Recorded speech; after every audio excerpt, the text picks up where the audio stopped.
Welcome to Your Journey, a podcast with Ishan Shivanand. My name is Juhi Gangaramani, and every week we bring episodes to our listeners that address topics ranging from meditation and maintaining well-being to how we address anxiety and mental health challenges people face. We hope to give you more clarity and support on how to cope with daily and lifelong stressors while we support and uplift you on your journey.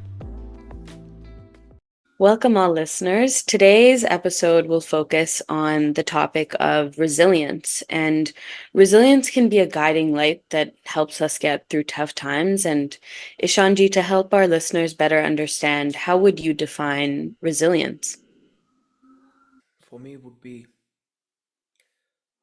how long it takes for us to get back on track after an incident has occurred in our life. Whenever somebody asks me how I would define resilience, I think the best definition that I myself was given was by this veteran friend of mine. So he was a combat veteran that had suffered during his tours and had suffered grave loss to his limbs and body. And he was a very joyous person, and he was explaining to me. And he explained to me resilience as a graph. So he made one line and he said, this line represents the vertical line, it represents your quality of life. And then he made a horizontal line and he said, this line represents your age. And then he says, our life, our expectation is that as age progresses, the quality of life will increase. And then when that graph is going up, age is progressing, quality of life is increasing. Let us assume traumatic incident happens. It can be a loss, it can be a loss of family, it can be a loss of relationship, it can be some form of failure. And immediately what happens is that our quality of life drops down. We are processing that trauma, we are in that state of suffering. Now, resilience is how long it takes us to go back to where we were before the traumatic incident occurs. If we have low resilience, then it will take us a very long time to heal from a situation or from that emotional damage that we have gone through. But if we have high resilience, then it takes us less time to process and cope with the issues. And today, resilience has become something extremely important. You mentioned when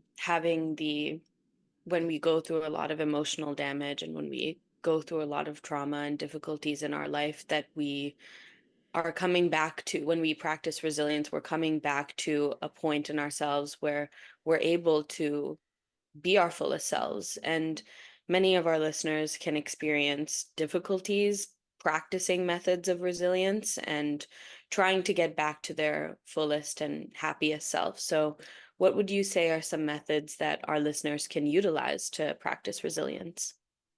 There's this ancient text in India that is called the Upanishad, and there is a story of two birds on that text. And the story is that on the tree there are two birds. A bird on the lower branch is a bird in a state of anxiety. It jumps from one branch to another. It's always chirping and it's always experiencing some form of chaos. The bird on the highest branch is just witnessing. It is just the observer.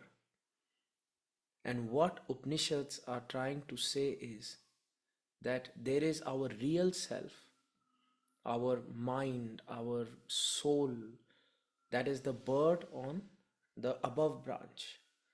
It is always witnessing.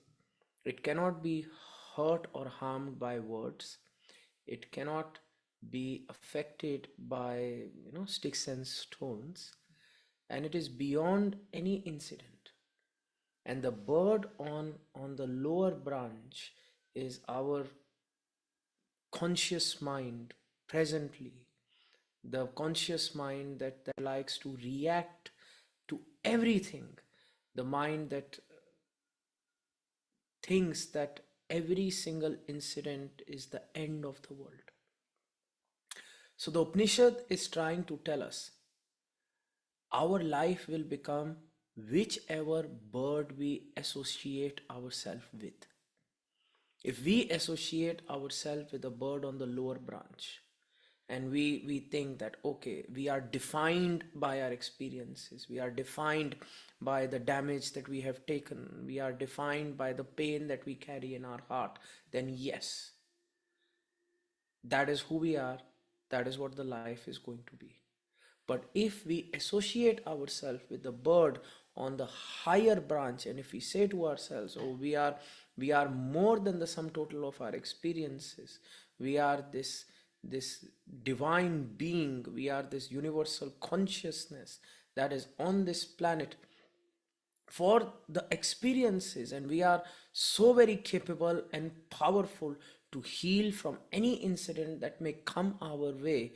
And all we have to do is presently, when we can't do anything else, we witness, we try to do non reactionary observation. And if we connect to the bird on the higher branch, then that is what our life is going to be. And we will find we are much more resilient than we think. So the choice is with us. Which bird defines you? That's a great way to describe it. I think a lot of our listeners can also relate to metaphors and visualizing which bird they want to choose to be. So I think it definitely relies on our mindset and who we are as people. Many people also face so much success and continuous progress when they're able to make that choice for themselves and they're able to show resilience. And some may struggle a lot more when we encounter a lot of difficulties. How do we deal with setbacks or external pressures that help us, that hinder us from being resilient? When it comes to our state of mind, if we can educate ourselves that we have the power, then we will always be on the driver's seat. I was reading somewhere that truth is not what you want it to be. Truth is what it is. You must bend to its will, or you must be comfortable in living a lie. If we have told ourselves this lie, that our happiness depends upon external factors, then definitely we will bend to this lie, and we will always live our life based on external parameters. And the trouble with that is those external parameters are always changing, the goalpost is always moving. But if we understand the truth that our mental well-being, our health, our peace, there is only one person responsible for it, and that is us, then no matter what happens around us, we will be in control, and we can make ourselves happy. Now, why I am saying truth is because we did a research in 2020 with 10,000 participants, and this was at the height of COVID. So, external parameters for everybody were quite abysmal. People were stuck in their homes, people were sad, people were with their families that they had to tolerate without any escape. People did not know what was going to happen. There was a collective consciousness of fear. And at that time, we did a research where we gave people meditative protocols, yoga protocols to practice. And over a period of 6 months, we saw that the quality of life of the participants increased by almost 80%, even though the external parameters were still the same. There was a lockdown, even though the media was in a constant state of panic, even though they were still stuck in their homes with their families, nothing had changed. But because they were working upon themselves, their quality of life increased. And then this makes us understand that what we are told, it's a lie, that there are external factors that lead to our peace, that if we wear certain things we will get joy, or if we please a certain people we will get joy, or if we get certain likes on Facebook we will get joy. If that was the truth, then through social media people would be becoming happier and happier. But that is not the case. People are becoming sadder and sadder, because what they have associated their joy with, it is not bringing joy to their lives. It is like having a beautiful image of food and eating that image every single day. It will taste horrible, it will have zero nutrients, and it will make you sick. But you have a pretty picture. And that is the case with so many things that we relate, we equate our happiness with. We think that, oh, external parameters, if somebody online has said something to me, I am sad, and if somebody says something to me, I am happy. Again, it is just a pretty picture. There is no nutrition involved, there is no psychological connection involved, there is no comfort involved. And even though people get a lot of it, we realize that it does not correlate to mental health. It makes me think about so many of the youth today that I've met, and so many of the youth that help lead such strong movements around the world to support one another. However, many of them struggle with implementing all of these positive traits in their own lives. So, how do you think students and youth can practice this in their daily lives, like in school or in social settings, or as you mentioned before, even in their own families? Meditate. Spend time in silence and observation and contemplation. So, a simple exercise can be: find a corner, close your eyes, observe your thoughts as you become aware of your body and breath. Slowly, as you become aware of the body and breath, try to deepen your breath more and more. As the breath becomes slow and deep, become aware how your body and muscles start to relax. Then consciously try triggering relaxation in every single part of your body. All this while observing your thoughts in a non judgmental manner. Non judgmental means not getting happy or excited when a good thought comes, or not getting sad and depressed when a bad thought comes. Just awareness, witness, witness. And what this is doing is it is training my brain, allowing me to observe incidences as they come. This can be preliminary.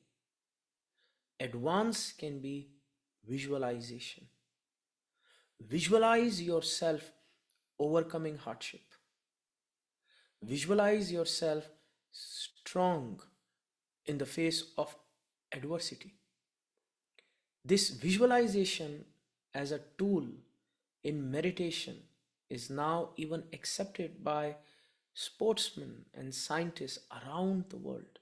If you look at Olympic level athletes, divers, they are told by their coaches to visualize how they are going to perform during time of competition. It is seen, we have data where the athletes who do this visualization process have an advantage over their peers who do not. So if athletes can benefit from it, why can't we? And I would recommend this to all the youth that are listening. If you can, whenever you have that time, visualize yourself as strong. Visualize yourself as overcoming obstacles. Visualize yourself as somebody who is extremely capable. And slowly, what is going to happen is your real self will start to integrate with your imagined self. You have to have a mental image before you make a portrait. If you do not have a mental image, then all the strokes on the canvas are random. If we decide how our phone's wallpaper and font is going to be, why can't we decide how our life script is going to be? And it begins with visualizing ourselves as we want to see us. I think a lot of our youth also look up to you and the way that you're able to share your own experiences. For our listeners, do you think you could share an example of a time that you've used meditation to help you overcome any challenges or adversity? I hurt my back, and I hurt my back severely in an accident, and that made me paraplegic. I could not walk, I could not feel my legs. I was localized to uh, a small place in the monastery where I was living, and in South Asia, you are valued by the accomplishments that you have. And when I hurt myself and I couldn't move, then my self worth was highly affected by it, because I was not being a productive member of the society in which I was living. I could not do anything for my parents. I could not do anything for myself. I couldn't even wipe my own ass. So it brings a form of sadness that is very difficult to explain. That tough time of darkness would have prevailed if I did not have meditation as a tool. I used meditation as a compass to help me navigate myself out of that hole I found myself in. And when slowly I was able to come out through continuous practice of not just meditation, I use breath work as well. I use very advanced practices of sadhana, very advanced practices of pranayam and yoga, and that gave me motivation enough to then walk on the rehabilitative journey, because just positive thought is useless if it's not supplemented by positive action. If it's not supplemented by positive action, then it's khayali pulao. Khayali pulao is a slang in India that is used for somebody who just imagines and doesn't do. So my positive thought was followed by positive action that led to rehabilitation. And yes, the journey was tough. It took me almost a year to to have some form of normalcy in my life, but it would have been quite impossible to do if I did not have the tools that I did have. And the most important thing is what I learned from my experience, that you do generally what you have to do. But the question is, why not do it happily? We are very good people. Everyone. We get up in the morning, we do our jobs, we have our families. Even if we don't like them, we still have them. And we do what bare minimum that we are expected to do from everything that the world expects from us. And the monk is just a person who says, hey, even I'm doing what everyone is doing, but I would rather do it happy. I would rather do it when I am in a place of peace, I am in a place of Zen. So the monk will also cut the wood, the monk will also draw the water from the river. But rather than being in a state of mind that is making him complain, he is in a state of mind where he is extremely grateful and compassionate.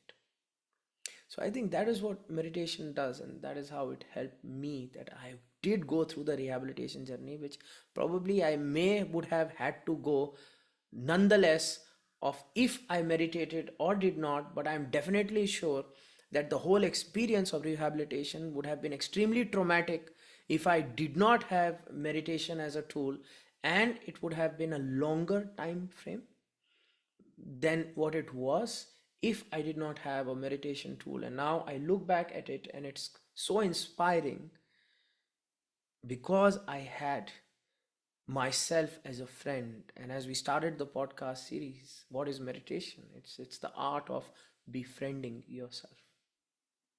So I always have a friend with me, and that friend is within me, and that friend is me.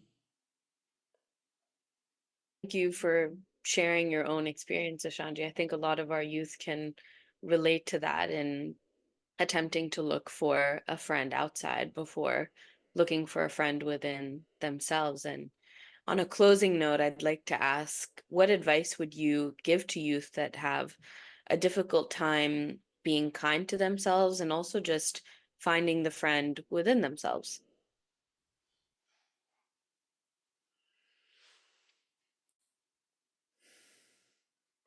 Be Indiana Jones. Yes, when he is going on his quest to find a treasure, there are booby traps. The journey is hard, but he doesn't give up.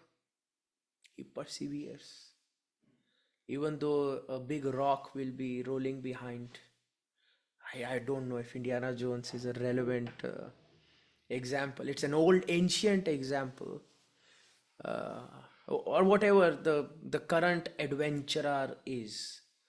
Whenever we think of a hero, whenever we think of an adventurer, we always think of the journey that needs to be taken to find that treasure. And that journey is always perilous. And if it was easy, then everybody would have had the treasure. So if the thought has come within us that, oh, we have to go deep down inside and we have to achieve that state where we are at ease with ourselves and we are friends with ourselves, and that is the treasure that you are seeking. And then of course your mind, your subconscious is filled with booby traps, and I'm sure it will spring one insecurity after another, just like it happened with Indiana Jones. He steps on a stone and shoo, poison tipped arrows come flying, but he dodges all of them and somehow reaches his goal. So my request would be persevere. And how we can persevere, the easiest way is one day at a time, one step at a time. You don't need to have enough power to finish the whole journey. All you need is the power to make a step today. And if you can just muster up enough power to take one step, then believe you me, you will start a beautiful journey.